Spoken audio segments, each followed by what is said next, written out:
Hi everyone, welcome back to my channel. Today's video is going to be this fun 3D wildflowers inspired nail set. So I'm starting off with just these two pretty pastels that I'm going to be using as like the background for the set.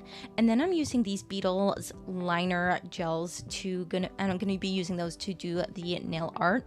I realized that like I don't really use these a lot, mostly because like if there's a color that I want, I'll just use one of my regular full-sized gel polish bottles and then just use a separate brush to create those whatever design I want. And I realized that my liner gels that are specifically made with like a thin liner brush to make things easier have kind of gotten a little neglected, so I decided to pull a few out to create this set.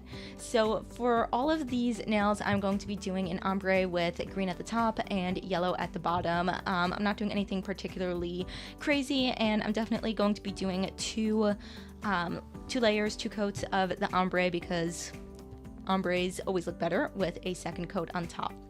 So just blending down the colors. This is really simple, really easy, and I'm not doing anything too complicated right here. I thought about changing it up and doing different kinds of patterns and backgrounds for all of the nails, but because there's just some other things that are going to be going on, I decided keeping everything the same would just minimize any, well, not confusion, but just it can get a lot sometimes when there's a lot of things going on, and I figured just keeping everything neat and cohesive would just keep everything a little bit toned down. So now you can see here I'm using this very sharp tweezer to pull apart some of these silver foils, and I'm going to be using base coat over the nails, and this also helps kind of fill in any of like bumpiness that might occur from the ombre. When I do an ombre with the brush with that technique, sometimes the surface of the nail is not as smooth because sometimes the gel is not as smooth, basically, because you know, it gets dragged all over the place. You can get a little bit of streak marks sometimes, so I like doing a bit of base coat. Even if I'm not using it to stick down anything, I'll use base coat, or at least a top coat, over the ombre to just kind of create a smoother surface before doing anything else. So obviously I always finish off a set with a top coat, but doing a top coat in between any of the rest of the art just gives a smoother surface. And then you saw over there I forgot to turn on the camera to film, so I missed out that part, but I basically was just sticking down these little bits of foil that I have here. I cured the base coat for about 10 seconds so that it would still be a little bit sticky and have a tacky layer, and then I just placed down some of these foils super randomly. I just kind of like placed it where I wanted it, nothing too specific. It was super random and I just kind of like did whatever. And then I am going in with a matte top coat so that I can go on with the rest of the design. And you can see that I'm wiping off my brush in between each nail before placing it back into the bottle, because some of the foils were still like not completely stuck down to the nail, so I just like making sure to wipe off the brush before putting it back into the bottle so that I don't get any flakes and foils in my top coat, so that it doesn't end up on my next design accidentally.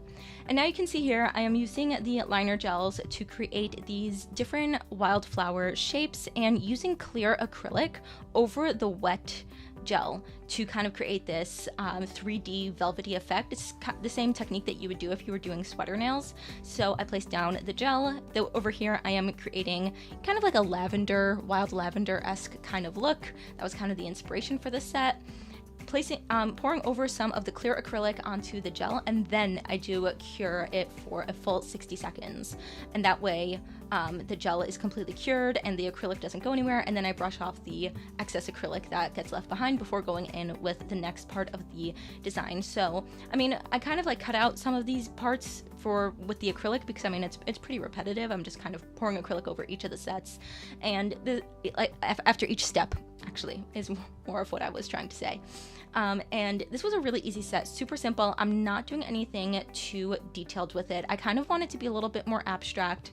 My inspiration, like I was saying, was wild lavender. I love seeing like wildflowers and wild lavender specifically growing out in the wild.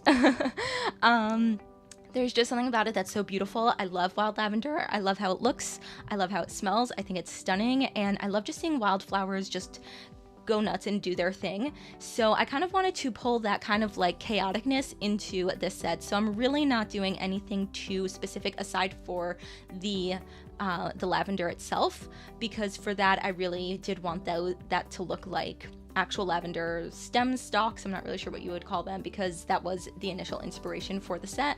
So I wanted to make sure to have that on each of the nails, but for the rest of it, I'm going abstract with it. So you can see I kind of drew like these wispy somethings in orange and going in with the different colors and kind of making it a little bit random. I didn't want the flowers to be too precise.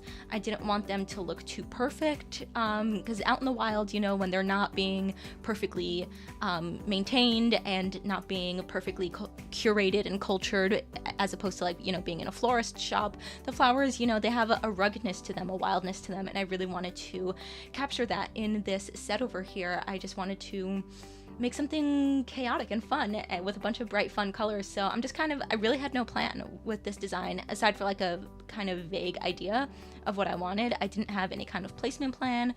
I really just went in with what felt right at the time, and that was something that was super fun. I was like allowing my creativeness to get a little wild, just like the flowers I was painting. So there's really no wrong way to do this. Like I was saying, the wildflowers that grow out in the middle of nowhere in beautiful forests, untouched by, you know, humans and cars and, well, maybe not pollution, but at least, you know, untouched by people. You know, they're wild, they're rugged, they're dramatic, and in that way there's no way to really get a design like this wrong. Of course, if you wanted to be more precise, more detailed, you most definitely can. It's all about personal design, personal style. There are no rules to style, so you can definitely create a set like this more precisely and make more specifically shaped, precisely shaped flowers if you wanted, or you can even bring the flowers higher up onto the nail if you wanted to. The reason why I kept it closer to the bottom of the nail and allowed a lot of space towards the top was I kind of wanted it to look as if you were looking out the window. Maybe you were in a car and you were passing by a field with wildflowers and you just saw like a little hint of some wildflowers growing off the side of the highway, maybe with a little bit of like a background going on. You know, the sky, I was kind of thinking that maybe the foils can kind of look a little bit like clouds in a sky. Obviously, it's a very abstract concept, considering that in this case my sky would be green, and that would probably be cause for concern. But it's a very abstract design, as I keep saying, and there's no way to do it wrong. So I wanted to finish off with doing a little bit of crystal placement and adding some of these really cute little flower charms that I had. I've been saying in a few of my recent videos that I feel like I've been neglecting some of my crystals and charms and stuff like that in previous designs, so I'm trying to bring that back in and add a little bit more detail. And because the rest of this whole set is going to be matte, because I did matte background and then the acrylic over the flowers does create a matte look, I just wanted to add a little bit of sparkle. I do love sparkle. It is one of my favorite things. I have glitter all over my house. There's glitter on my shoes, there's glitter on the floor, there is glitter quite literally everywhere. There is no escaping it, and I do love it. And you know, even though I do love a good matte nail look every once in a while, I've done a few recently that have been all matte, there's something about a little bit of sparkle and shimmer that I just really love. So I just want to add a little bit of that with these pretty crystals and flowers over here. And this is the final set. Like I said, it's quite an abstract design. You can definitely play around with this concept and do something really beautiful. This was what I was going for. I really love it. I think it's pretty unique, and it's a lot of fun to look at. So let me know your thoughts on this set below, and I will see you all in my next video. Bye!